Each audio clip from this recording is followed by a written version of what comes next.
بسم اللہ الرحمن الرحیم۔ السلام علیکم محترم ناظرین، اللہ کا لاکھ لاکھ شکر ہے کہ ہماری زندگی میں ایک بار پھر سے رمضان کی بہاریں آئی ہیں۔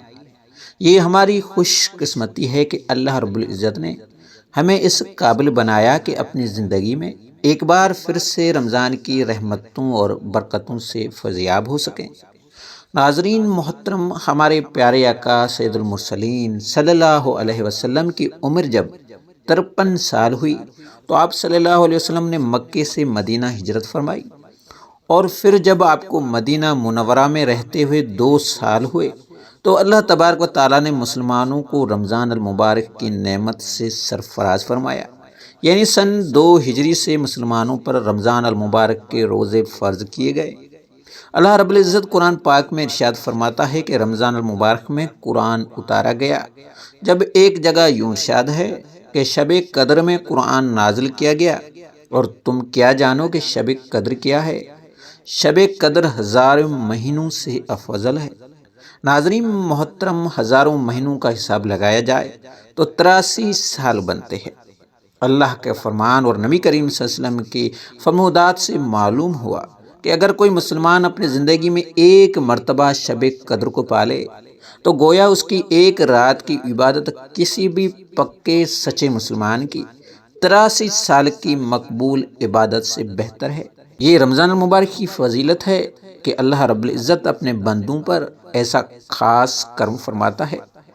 پھر نبی کریم صلی اللہ علیہ وسلم نے یہ بھی فرمایا کہ جو شخص رمضان کے روزے رکھتا ہے اور 5 وقت کی نماز پڑھتا ہے تو اللہ رب العزت اس کی زندگی بھر کے پچھلے تمام گناہوں کو معاف فرما دیتا ہے۔ ناظرین محترم، یاد رکھیں کہ رمضان المبارک ایک مسلمان کی زندگی میں اللہ رب العزت کا ایک بہت ہی بڑا انعام اور تحفہ ہے، لیکن اس سے فیضیاب صرف وہی لوگ ہوتے ہیں جو رمضان کی باسعادت گھڑیوں کو نبی کریم صلی اللہ علیہ وسلم کے بتائے گئے طریقے کے مطابق گزارتے ہیں۔ یوں سمجھ لیں کہ اس بابرکت مہینے میں اللہ رب العزت کے جانب سے رحمتوں اور نیکیوں کی برسات اپنے عروج پر رہتی ہے، تو کیوں نہ اس بات کا عہد کر لیں کہ رمضان المبارک کے مہینے میں اپنی مصروف زندگی میں سے ایک مہینہ اللہ کی حضور عبادت کو دے دیا جائے۔ ناظرین محترم، اب جانتے ہیں کہ وہ کون سے 5 کام ہیں جنہیں رمضان المبارک کے مہینے میں کبھی نہیں کرنا چاہیے۔ ناظرین، سب سے پہلی بات کہ رمضان مبارک میں اپنے نظروں کو بچا کر رکھیں۔ سب سے بڑی بری چیز نظر ہے۔ نبی کریم صلی اللہ علیہ وسلم کا فرمان ہے کہ نظر جو ہے یہ شیطان کی سب سے بری تیروں میں سے ایک تیر ہے۔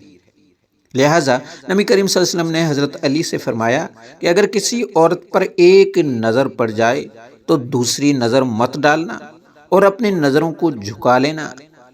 لہٰذا ناظرین محترم، اگر روزہ رکھا ہے اور نظروں کی بدکاری سے خود کو محفوظ نہیں رکھا تو پھر روزے رکھنے کا کوئی فائدہ نہیں ہوگا۔ محترم، رمضان مبارک میں ہمیں جو کام سب سے زیادہ کرنا چاہیے وہ تلاوت قرآن ہے۔ مفت کی نیکیاں جو فری میں مل رہی ہیں، اور وہ بھی ڈھیروں ڈھیر۔ امام شافعی رحمۃ اللہ علیہ رمضان مبارک کے مہینے میں ہر روز ایک قرآن پاک کی تلاوت مکمل کیا کرتے تھے۔ میں ہرگز یہ نہیں کہتا کہ ہمیں بھی ایسا ہی کرنا چاہیے، لیکن جتنی زیادہ ہو سکے تلاوت کریں۔ ناظرین محترم، رمضان مبارک میں جھوٹ، غیبت، چغلی اور بد کلامی یعنی گالی گلوچ سے مکمل طور پر پرہیز کریں۔ جس طرح نیکیوں کا اجر 70 گناہ تک بڑھا دیا جاتا ہے، اسی طرح برائیوں کا عذاب بھی کہیں گنا بڑھ جاتا ہے۔ اور روزے تو ہیں ہی اس لیے تاکہ روزے دار متقی اور پرہیزگار بن سکیں۔ ناظرین، اللہ رب العزت سے دعا ہے کہ نیکی کی بات کو سننے، سمجھنے اور اس پہ عمل کرنے کی طاقت اور توفیق عطا فرمائے۔ آمین۔ ویڈیو اچھی لگے تو لائک کریں اور پیارا سا کمنٹ کر دیں۔ شکریہ۔